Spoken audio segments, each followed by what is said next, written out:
Good morning, good afternoon, good evening. Sandra Turner and Mr. Stylianos Kampakis. So welcome to a new show. Thrive in the age of AI, looking at the future of work, looking at what you need to think about as you traverse this chaotic, crazy world of AI. Stylianos and myself have actually been talking about this, bringing this show to the world for quite a few months. We thought, what the hell, let's get going in March 2025. And so here we are.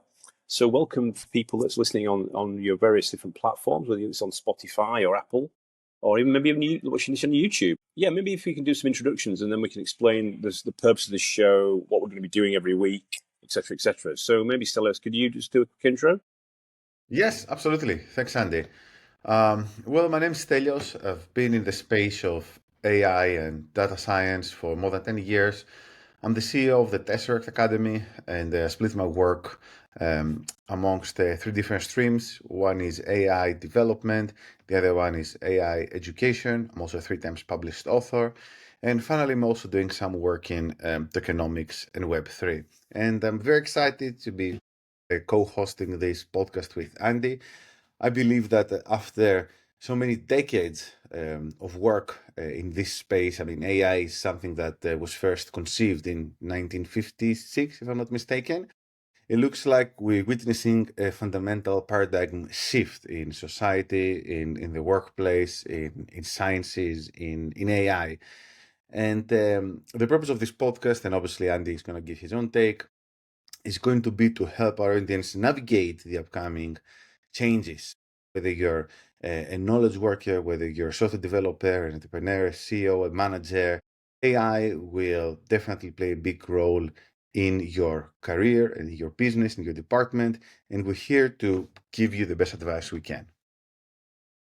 That's great. Thank you for doing the intro. Yeah, I mean, I've been obviously in and around technology for quite a few decades. Worked in different industries.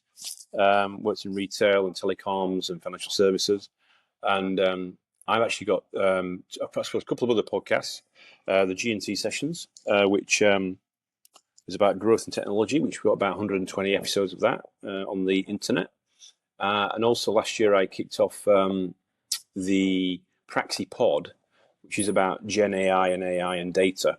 So you could say it's kind of like a niche kind of thing, but not looking at the kind of implications we're talking about on this show, because I think what we're finding is, from an education point of view, is there is a gap. There's a gap in people understanding what to do and how to progress their individual careers, either in an organization or if they're in an entrepreneurial kind of route. You know, what do they leverage? Because it's very, very confusing. So Stylianos and myself are talking about how do we put our kind of, you can say, brains together. I'm not a published author, but I'm working on one, my first one this year. So Stylianos is going to be proofreading my books shortly, I'm sure. Looking forward to it. And yeah, no. So the interesting thing is that actually, me and Stylianos, we joined kind of together a few years ago. As actually was just I think it was just before the lockdown. So I remember I invited him on one of my communities, which was Agile Data London, and we talked about what is machine learning. But if you remember that session with the colleague from South Africa, remember that? Yeah, absolutely. And Yeah, actually, it was a few years ago. most of the actual answers to questions, actually, what Stylianos would say, he'd say it depends. Yeah, yeah, I do say that a lot. It's a data scientist thing, you know. It's everything's probabilistic. There's no yes or no answers. I think it's called hedging, I think, isn't it? Yeah, yeah. So I know that you obviously are very active in the kind of been very active in the kind of data science kind of field and kind of advising. You know, given you've done your doctorate in this topic and written a lot of books on it.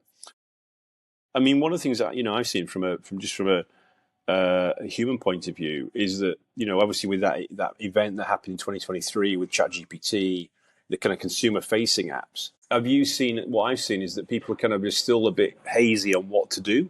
Are you seeing that? So I know you ran a couple of events in London recently, didn't you? What was the kind of dialogue around? Yeah, it felt that the audience of the events was very, let's say, diverse in terms of of why they were there and their goals and their understanding of AI. So it feels like a lot of people are like, "Oh, AI is a thing." Some people are really on it, like myself, for example, but I'm a professional in this area, so that's expected. Many other people are just like around, or they're like, oh, how can I find work in this space, or how can I learn more? It's just like a big mess, to be honest. Like AI went from a cycle of it's only machine learning, right? And there are not that many. I mean, there are only some companies that wanted to have something to do with it. Overnight, it became a sensation. And it was overhyped. So, as in everything, ChatGPT will do everything, and OpenAI will take over the world. Now it looks like we're like the hype is getting normalized in a way that expectations are becoming more realistic. But regardless, in terms of the type of conversations that you have with non-experts in this area, again, they seem to be kind of all over the place. It's something that I've actually found myself a bit, um, I'm struggling with because, well, I'm trying to generate content. I'm considering maybe writing a fourth book. I'm like, okay, who's the core audience? It's there seem to be so many. I mean, it's the unifying theme is that everyone is like, oh, we need to do something with AI, or that's really cool, but that's just like just about it, right? So there doesn't seem to be a single unifying theme across all these conversations I've been having for quite a lot of them. Yeah, so what you're saying is there's still a state of confusion out there that people are still kind of struggling to kind of get clarity. But I do get the sense that people are actually starting to grab the nettle, should I say, and actually start to use it in some shape or form. But they're using it in a small context, I think, to kind of prove a use case, and then they can scale it from there. Is that what you're seeing as well? It depends on who's using it and why, right? So I think AI agents are going to be a game changer because one of the main barriers to entry for AI is the fact that you cannot, like, if you want to plug it in, let's say you're an entrepreneur, you're a business owner, right? If you want to use AI, you somehow have to make it work with APIs, and maybe you have to use Zapier or other solutions. And not everyone can do this; they don't have the knowledge or the bandwidth. AI agents promise to solve this problem for us. And I guess this is going to be a game changer where AI agents, for the most part, are just like innovation around operations and automation. That being said, yeah, I think on a personal level, someone wants to use AI in their work. I think a lot of people have become proficient enough in basic prompt engineering and just using ChatGPT and the like, not necessarily in a revolutionary way, but they just querying it to draft emails and all that. And again, I think we might actually see greater adoption, not once the users become proactive, but once the tools themselves they start integrating AI more closely in whatever it is that they're offering. Like we see, for example, Gmail then being integrated with Gemini, for example, and learning your own writing style and so on and so forth. Yeah, I mean, I suppose the thing is, yeah, so people are getting slightly more confident, but I suppose it's not. I mean, the thing you mentioned about agents, to my mind, then that means you're actually starting to.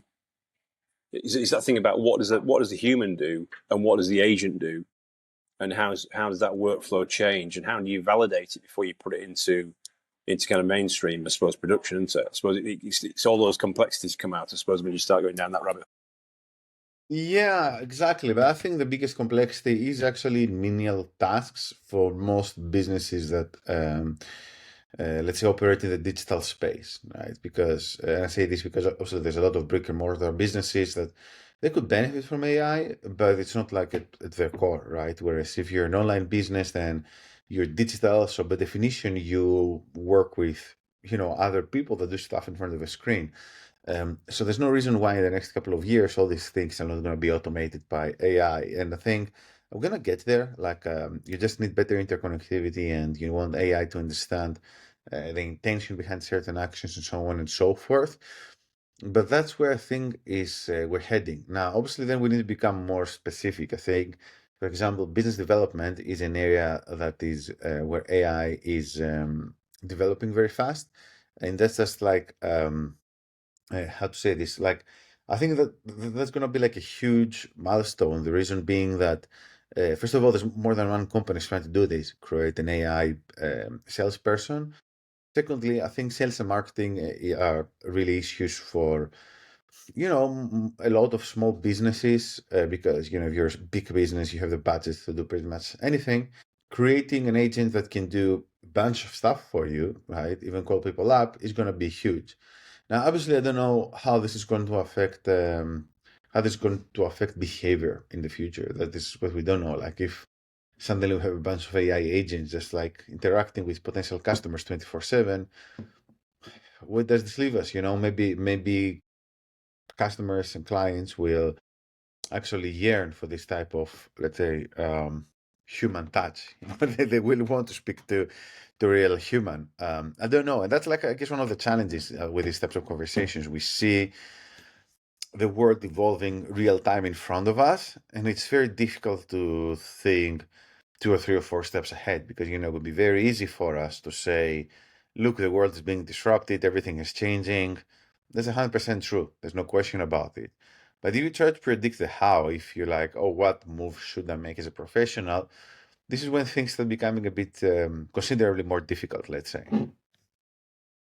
So I agree. So it's a huge topic. I mean, so one of the things that we're doing with this, just today's episode, is really just introducing the concept of thriving the age of the AI. Obviously, give it our backgrounds. So what we're planning to do is to do a episode. I think we agreed to do every Wednesday that we would publish. Yes.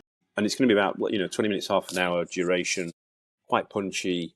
We'll pick specific opportunities for the week that we picked up from the market and what we're seeing in the market. And also particular threats that people need to be made aware of. And then we can have a general discussion. And what we also will do is, it's not going to be just listening to Stylianos and myself, although I'm sure you're very captivated by that. We'll actually be inviting some guests on as well. So, watch this space as we go forward. And it's been a pleasure to kick off today's episode with Stylianos. So thank you for coming, and thank you for joining us today on episode 1 of Thrive in the Age of AI. See you next time. Thank you. See you.